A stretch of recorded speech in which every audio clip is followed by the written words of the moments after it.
Hello everyone, TLSG here, back again with another daily Marvel Snap video. So today, we do still have the featured location in effect, but it has so far been pretty underwhelming. I don't feel like it is worth building a brand new deck around again, with how rarely we are seeing the location. Now, if you wanted to build another deck, something that ran a Quinjet, maybe a Quinjet and a Sarah package, so that if you do draw into those extra cards, you can potentially play a lot of them onto the board. But otherwise, it feels kind of underwhelming. And so that is why today, instead of playing a deck list built around that location, we are playing one that we would play regardless of the featured location. And this is going to be our second build for Nick Fury. And this is a build, if you watched my live stream from Tuesday, I ran for about 15 or 20 minutes, just a few games. And I've tweaked it just a little bit since then, but overall this deck list, I really enjoy the feel of this deck list. And you can get some high rolls with Nick Fury and potentially get Galactus wins, which are the most satisfying thing that I could ever imagine. The Galactus animation is so sleek and so great that it is very rewarding whenever you are able to pull one of those off. And so running through the deck list really quickly. First up, we have Hood. Hood in this deck list is going to be dropped on turn 1, knowing that we are going to lean towards and want to drop Destroyer at some point during the game. And so the Hood will be dropped. Our destruction tool is going to be Destroyer. If we don't end up playing Destroyer, then we just drop Hood in a solo lane and then play the rest of our resources in a different lane just in case. Then we have Bucky Barnes. Bucky Barnes is going to be a great power push if we do get to play into the Destroyer playline. It will generate an additional 6 power onto the board with the Winter Soldier and just has a lot of really good utility and usage from him in this deck list. And then we have Daredevil. Daredevil is a staple in a lot of Destroyer type decks, and this one is no different. Daredevil in this one is going to act as a way to try to guarantee that we can play our Professor X successfully if we don't draw into the Electro ramp component. If we do, then we may circumvent and just not drop Daredevil onto the board, because we would most likely be dropping Professor X on 4 instead of on 5, and so his value would become a little bit lackluster at that point. But Daredevil is in this list for the games that we don't draw into our Electro ramp. That way we can still drop Professor X in a guaranteed lane on 5 to follow up with either a Chavez or a Destroyer on 6. And then we have Armor. Armor is going to be in this list for those games where we do end up dropping Nick Fury. So if on 2 we have Armor, we have Electro, and we have Nick Fury, and we can tell that we're going to be playing Nick Fury on this game, then we can drop our Armor. We'll drop Electro in an outside lane on 3. On 4, we drop Nick Fury in the armored location. That way, once we eventually do drop our Destroyer, Nick Fury is safe and sound. Then we have Green Goblin. This is going to be a way to negatively impact the opponent's side of the board. This is a good drop on 3 if we don't draw into our Electro. If we do, Electro does take priority. Electro in this deck list is going to ramp us up into a turn 4 Nick Fury, which gives you some additional time to kind of utilize his upside rather than feeling like you're trying to force it onto the board on 6, and then if you don't get a good draw out of it, you just feel kind of stuck. And so Electro will ramp us into a turn 4 Nick Fury, and then on turn 5 we can drop Destroyer, which will then destroy our Electro. We're free to drop as many cards as we want on turn 6 after that point. And then we have Hobgoblin. This is going to be another piece of the Destroyer package, sending a Hobgoblin into their lane if we can get it to maybe cap out a location, or we just push it into a location where they don't really want to play cards or they aren't going to be able to push enough power into. We can really swing a lane in our favor with this card by clogging up their board a little bit and giving them a massive -8 power. And then we have Taskmaster. Taskmaster is primarily going to want to copy the Destroyer's power level from playing him on 5. That way you can essentially have a second Destroyer on the board to push quite a bit of power. But even if we don't draw into that,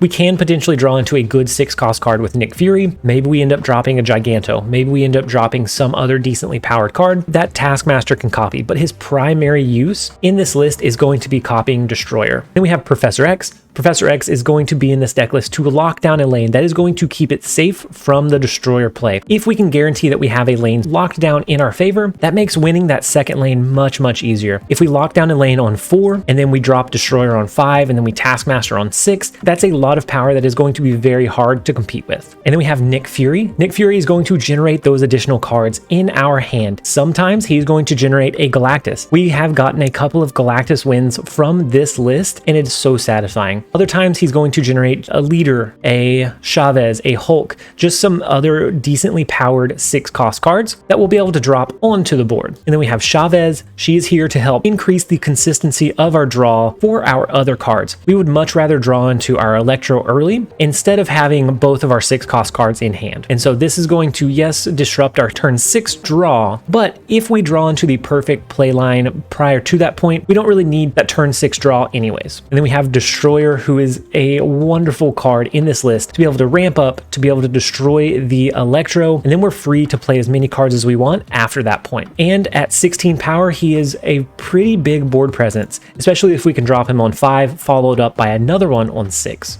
And so that is the rundown of the deck. We are going to go ahead and jump into a few games. I hope you guys enjoy.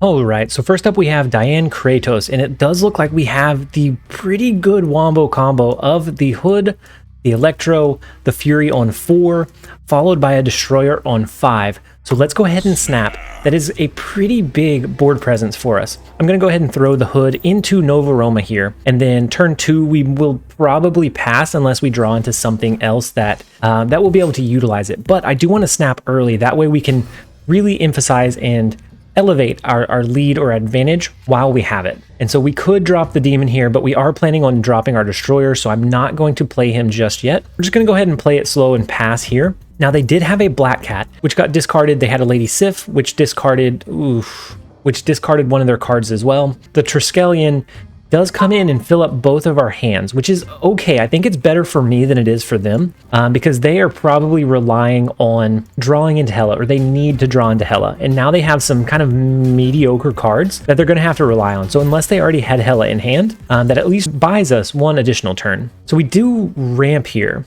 And we can lock down a location with Professor X if we wanted to. We can also send a Hobgoblin into one of the lanes. I don't think we have enough hand space to drop Nick Fury because we would only draw into one card from it. So I think probably our best bet would be maybe the Hobgoblin play. That will leave us free next turn to do the Destroyer, which will free up this location. And then we have to rely on maybe a Taskmaster and a Demon to push us the rest of the way. Let's go ahead and lock in the Demon. They do snap back, so they are feeling pretty confident.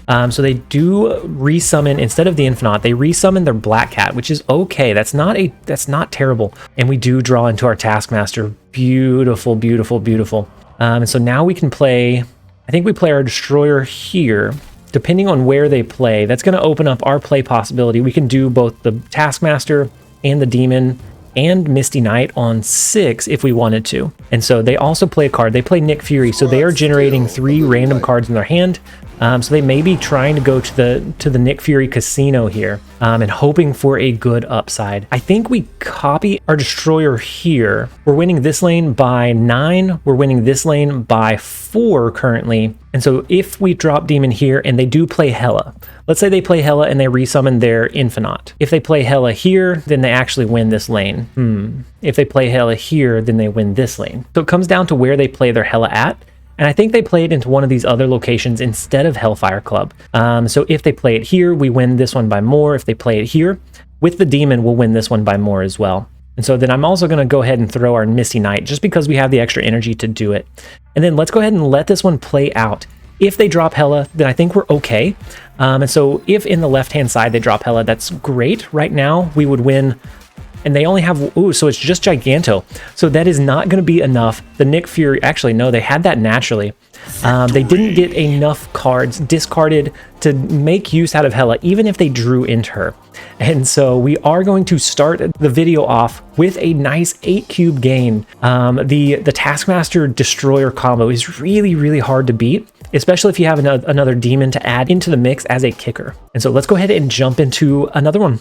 All right, so next up we have Kindaren. For our starting hand, we don't have any cards that we're able to play right off the bat. Ooh, the Superflow is kind of nice here, actually. We're going to be able to drop our Green Goblin, push it over into their Superflow, stop them from getting the extra energy. We're going to be able to play into Professor X early, so as early as turn 4. If we had an Electro, we could do it as early as turn 3, which is nuts. But I do think we go ahead and snap, because once they see the Green Goblin, ooh, and they passed on 3 energy? Really? I wonder if they have a Mr. Negative that they're going to want to play. And so actually, we're going to have to play Mr. Negative either here or in the Hollow location, which could end up getting destroyed for them. I think I'm going to drop our Bucky Barnes here, and I'll do an armor into the Dark Dimension just to push a little bit of power in that lane. If we end up losing on turn 4, they don't play anything either.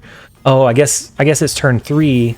And so if they were running a Mr. Negative, they didn't have the energy for it. Unfortunate. And so I think I actually want to lock down this lane. Maybe they might end up playing a Mr. Negative here, but if I was them, I would play it into the super flow to make sure that my opponent doesn't get Bucky Barnes easily destroyed. Since they already have the Green Goblin in play in the super flow, it doesn't really hurt them to play any additional cards there. So let's go ahead and drop our Professor X in Hala. I'm guessing mid is Mr. Negative. Yep. Beautiful, beautiful read. And so now we can actually do some pretty cool things. We can either drop our Destroyer. Oh my gosh, that's a huge lane. And I think we don't let them know about it. We can do Destroyer. We can follow up with a Taskmaster. That is a huge Dark Dimension lane. And there's no way that they anticipate that much power. That's going to be 35 power. So let's go ahead and go with the sneaky Dark Dimension play here. And while we are waiting on Kindaran to play, I do want to give a couple of shout outs from our last lunch live stream. So the lunch live stream was incredibly positive. It was a very good time. If you enjoy live chatting with me, with other viewers that enjoy our content, definitely check one out sometime if it fits your schedule. If not, the video on demands are always available on the YouTube account. But we had Garrett, Kraken Knoll, and Mix Martinez all join in as channel members during the last lunch live stream, so they get access to varying perks such as the cool emojis, different channel badges, and at a certain level, they also get early access to my videos whenever I don't fall asleep editing them at 1 a.m. and then finish it off at 4. And so here they actually extend the game with Limbo, which is kind of odd. I'm curious what all they're going to stack here. They could do something like an Iron Man, a Mystique, and then just have a bunch of high power cards, and maybe we actually aren't able to compete with it. But I think at this point we are locked into playing our cards in the Dark Dimension. And so let's go ahead and continue that. But thank the three of you so much for supporting me, supporting the channel, and supporting our content. It really does mean a whole lot. And so thank you guys. Now here we actually have a couple of options to play. So they have 7 energy. If they are going all in onto the Dark Dimension, maybe we can sneak a Hobgoblin into the Limbo lane before our Destroyer comes up. It's either that or we drop our Chavez, which would be an additional 7 power in this lane. I think we're going to go with the little bit risky Hobgoblin play here, because I think they're going to invest a lot of their resources in Dark Dimension. And if they don't and they split them, I think we have enough resources in the 35, the 37 energy in Dark Dimension to win. And so let's go ahead and lock in the Hobgoblin. Ooh, okay, so they do flood the board, which is kind of unfortunate, but it is what it is, I guess. We're not even going to be able to destroy the Hobgoblin anymore from our Destroyer, which is kind of unfortunate because they lock it in with a Professor X. But we do drop the Destroyer, the Taskmaster, and then follow up with the Daredevil. Their hand size, oh no!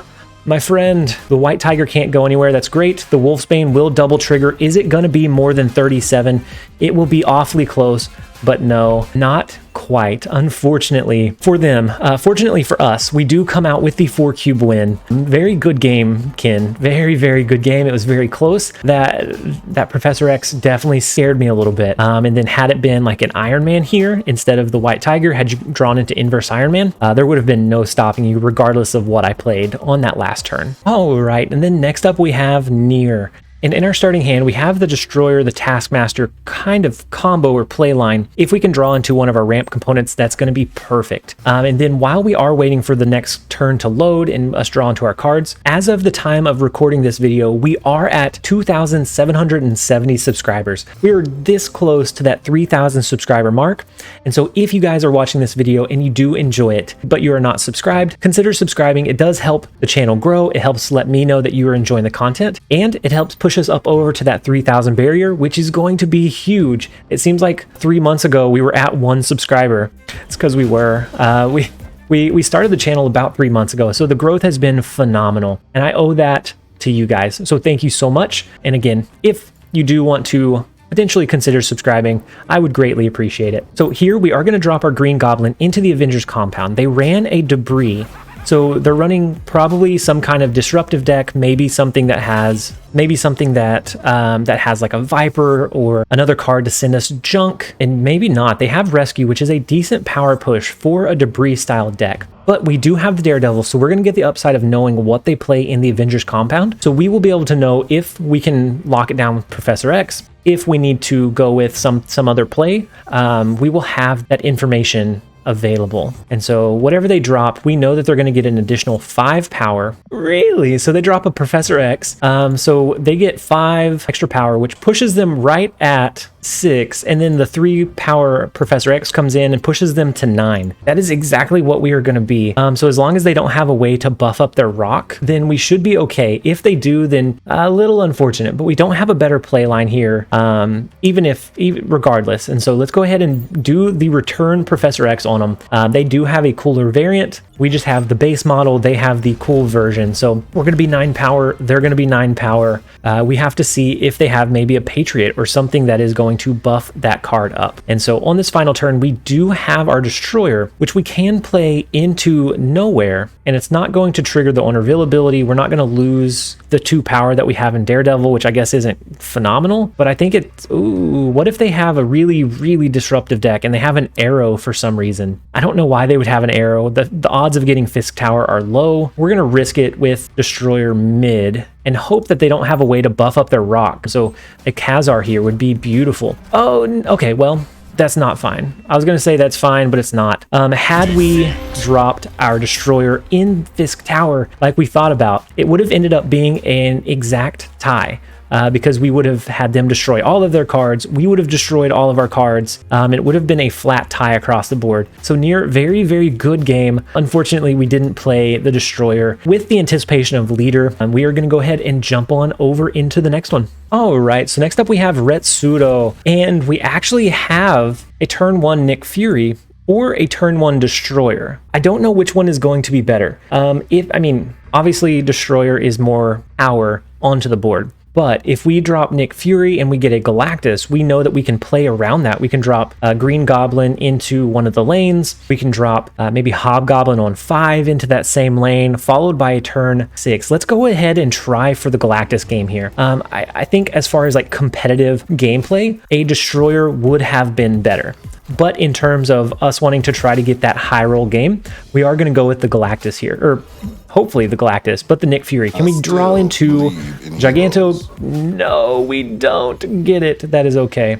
We still have the chance to ramp with our Electro so that we can drop a Destroyer early, maybe even a Giganto early for the double Giganto. It really depends. So I'm going to go ahead and play our Bucky Barnes into Atlantis. We know that we're going to destroy him at some point. With the Destroyer play, they drop a Hood. I'm wondering, they also have a Cable, so they're, oh, that's our Hood. They play our Hood on us.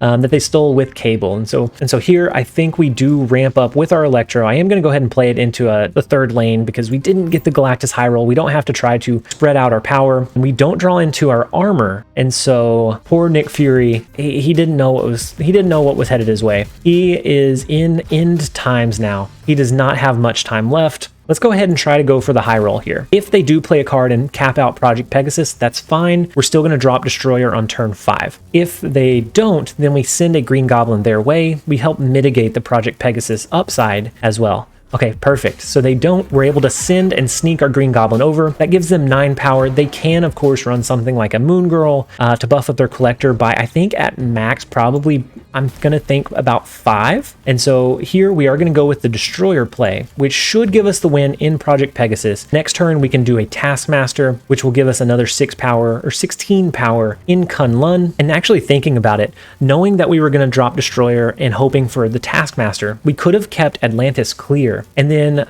Destroyer would have been 21 power. We could have copied that 21 power from our Taskmaster. So if we end up losing by just a small margin, that would have probably been the better play line here. But let's go ahead and lock in the Destroyer. We're going to wipe our board. Poor Nick Fury, poor Electro. They never knew what was coming. They didn't stand a chance, unfortunately. And so now we have a 6-point lead in Project Pegasus. We have an 11-point lead in Atlantis. I think we drop our Taskmaster and then an armor as well. Because if they do a Moon Girl here, that is only going to give at max 3 or 4 extra power to the collector. If they do Nick Fury, that gives at max 3. And so I think it becomes really hard for them to get an additional 6 power in this lane. So I think pushing this one up as high as we can is going to be pretty important for us. And we don't want to take away the +5 bonus in Atlantis either. And so they do have the 1-cost demon that they're able to play. They end up retreating. And so the Destroyer Taskmaster, when we draw into that combo, is unmatched.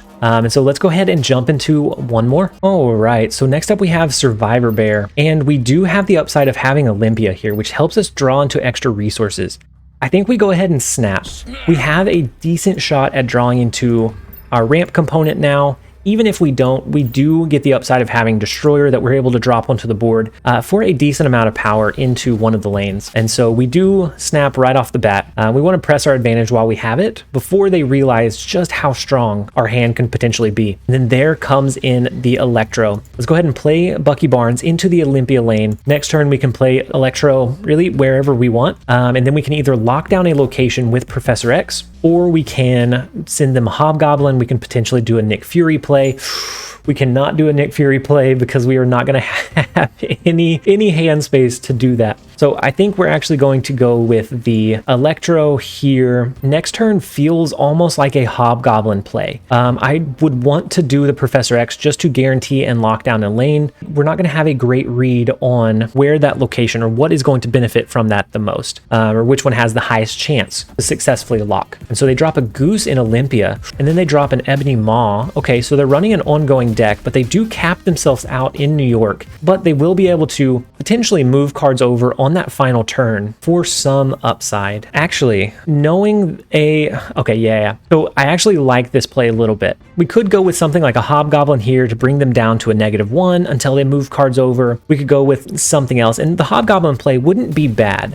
That's going to be a decent shot for them to push some power in there and try to kind of level it out. But I think if they drop a card, maybe they drop a Wong here, maybe they flood this side. But knowing an ongoing deck, they like to end on a Wong Spectrum combo. If we lock down this lane, they're not able to play the card in New York because of Ebony Maw. They're not able to play the combo in Olympia because of Goose. And so we essentially mitigate the hugest power push from the ongoing deck here. And we do get the Wong call correct.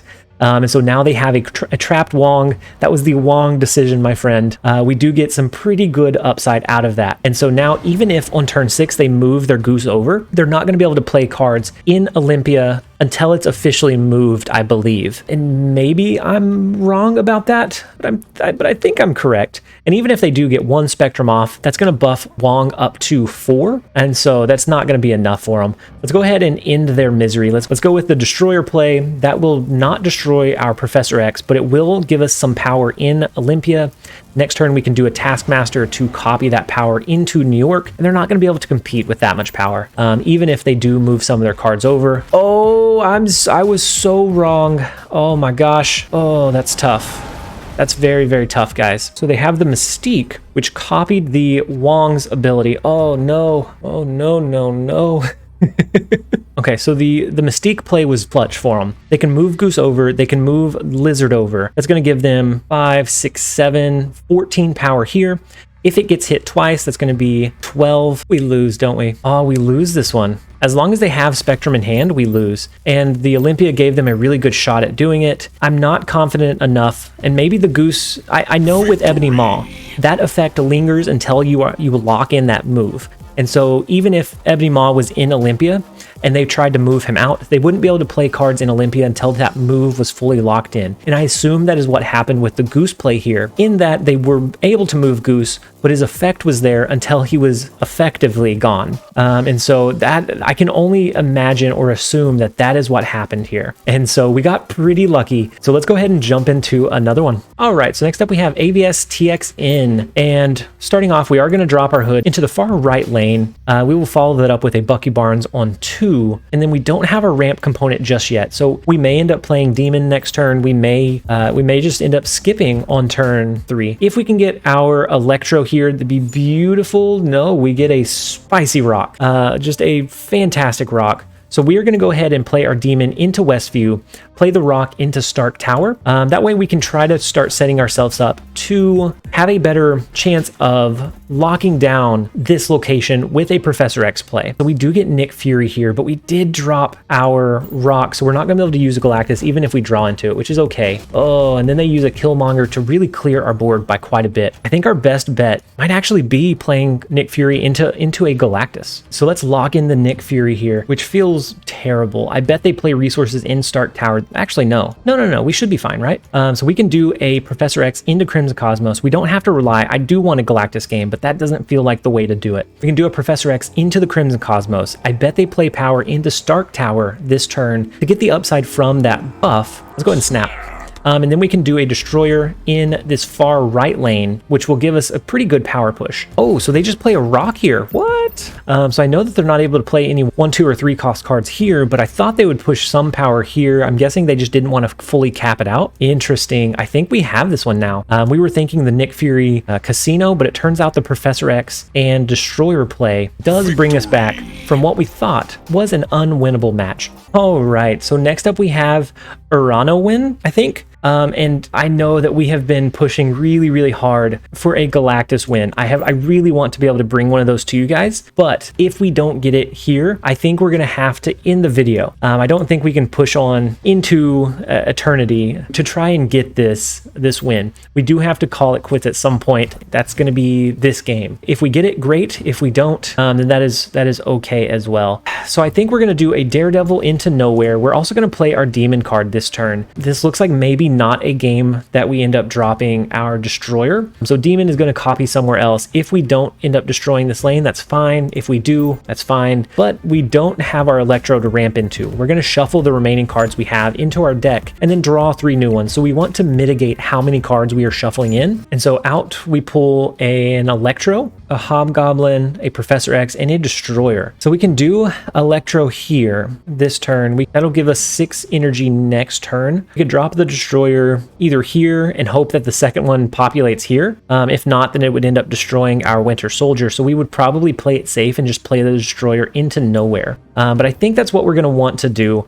That way we get an additional turn. Maybe we get a Taskmaster and we can drop Taskmaster into Sinister London to get 2 more 16 power cards out onto the board. And so they do have 2 bishops, so they are going to be flooding the board just a bit. We get the upside of being able to see what they are going to play this turn. So it's a Sarah. So they are going to be playing quite a few cards in the upcoming turn. And so I think we do go with a Destroyer. I think we go with the double Hobgoblin actually.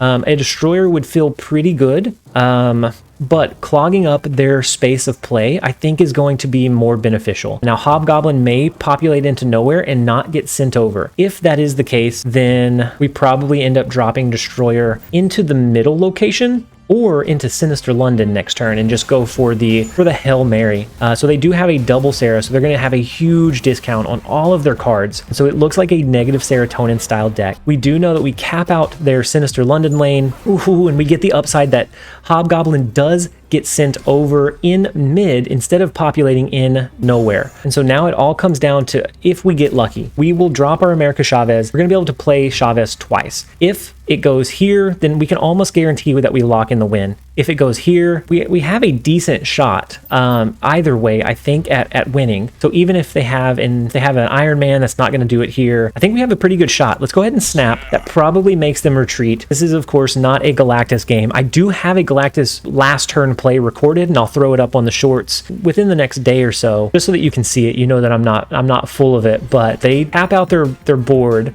They play Angela in the left-hand lane. What do they play in mid?